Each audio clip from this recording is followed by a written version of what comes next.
بسم اللہ الرحمن الرحیم۔ مولا علی علیہ الصلوۃ والسلام کے چند ارشادات جو انسان کی اس زندگی کو بنا سکتے ہیں، جو انسان کی آخرت کو بھی بہتر طریقے سے بنا سکتے ہیں۔ اگر کوئی بھی ان کو فالو کرے، ان پر عمل کرے، یہ انسان کی زندگی کو تبدیل کرنے والے ارشادات ہیں، فرامین ہیں، اور وہ بھی مولا کائنات علی علیہ الصلوۃ والسلام کی۔ امام نے فرمایا فَإِنَّ النَّاسَ قد تغیر کثیر منہم عن کثیر من حظہم، بہت سارے لوگ اس دنیا میں جی رہے ہیں مگر آخرت پر ان کا دھیان نہیں ہے۔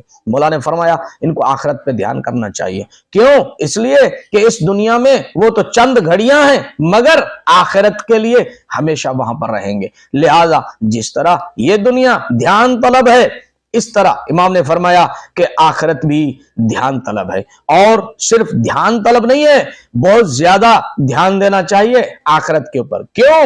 اس لیے کہ وہاں پر اسے ہمیشہ کے لیے رہنا ہے، وہاں پر اسے آسانیاں چاہیے۔ جس طرح اس دنیا میں رہنے کے لیے آسانی چاہتا ہے، اچھا گھر چاہتا ہے، آخرت کے لیے بھی اسے چاہیے۔ کیوں؟ اس لیے کہ مانے نہ مانے مرنا تو پڑے گا، جانا تو پڑے گا، یہاں سے کوچ تو کرنا ہوگا۔ کل نفس ذائقۃ الموت، قرآن نے کہہ دیا ہر انسان کو مرنا ہے، چاہے وہ مسلمان ہو نان مسلم ہو، جانا تو سب کو ہے۔ اس لیے امام نے فرمایا آخرت پر دھیان دو۔ اور مولا نے فرمایا ایسا کیوں ہو رہا ہے کہ یہ لوگ آخرت پر دھیان کم دے رہے ہیں؟ اس کی وجہ کیا ہے؟ فبالو مع الدنیا، کا اس لیے کہ انہوں نے دنیا سے محبت کی ہے، دنیا سے لو لگا لی ہے۔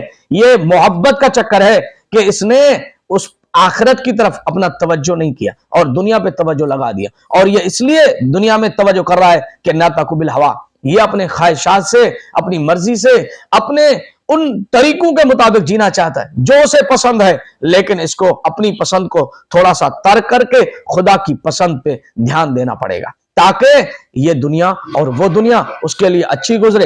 امام نے فرمایا کہ ما کان مکتوبا علیک من الفریضہ فإنہ لا بد من قضائها، دنیا کے کام کرو، بالکل کرو، امام نے فرمایا کوئی پابندی نہیں، مگر یہ بھی یاد رکھو کہ جو فرائض اللہ نے تمہارے گردن پہ رکھے، جن فرائضوں کو اللہ نے تمہارے اوپر ڈن کیا، ڈیو کیا، ان کو بھی انجام دو، اس لیے کہ وہ تمہیں انجام دینے پڑیں گے۔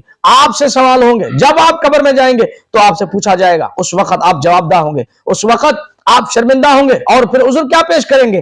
اگر آپ نہیں کر پائے تو پھر آپ نے ان سوالوں کا جواب کیسے دینا ہوگا؟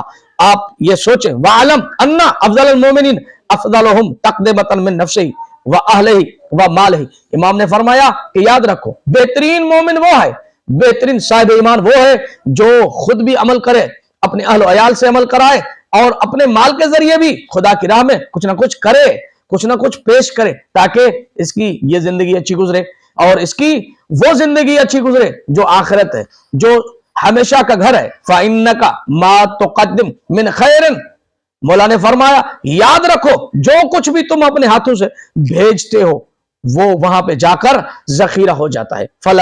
فلکا تمہارے لیے ذخیرہ ہو جاتا ہے۔ اس کی مثال ایسے جیسے کوئی انسان تھوڑا تھوڑا کر کے جمع کرتا ہے، اور جب ضرورت کا وقت آتا ہے تو وہیں سے وہ چیز اٹھا کے اپنی ضرورت پوری کرتا ہے۔ امام نے فرمایا جو کچھ تم کر رہے ہو وہ تمہارا وہاں پر ذخیرہ ہو رہا ہے، جب یہاں سے آپ منتقل ہو جاؤ گے تو پھر اس وقت وہ تمہیں دے دیا جائے گا، اور اس وقت آپ حسرت کرو گے۔ کیا حسرت کرو گے؟ کاش اور بھیجتا اور بھیجتا اور بھیجتا، اور پھر یہ حسرت تمہاری ختم ہی نہیں ہوگی، اور اس وقت حسرت کے سوا اور کچھ بھی نہیں ہو۔ لہٰذا انسان کو چاہیے کہ اپنی زندگی ایسے گزارے جیسے امام نے فرمایا، جیسے مولا علی نے فرمایا، اس لیے اس طرح گزارے تاکہ اس کا آخرت کا گھر جو کہ قبر ہے، جو کہ حشر ہے، اور وہ قیامت میں آسانی سے اللہ کی بارگاہ میں آ سکے۔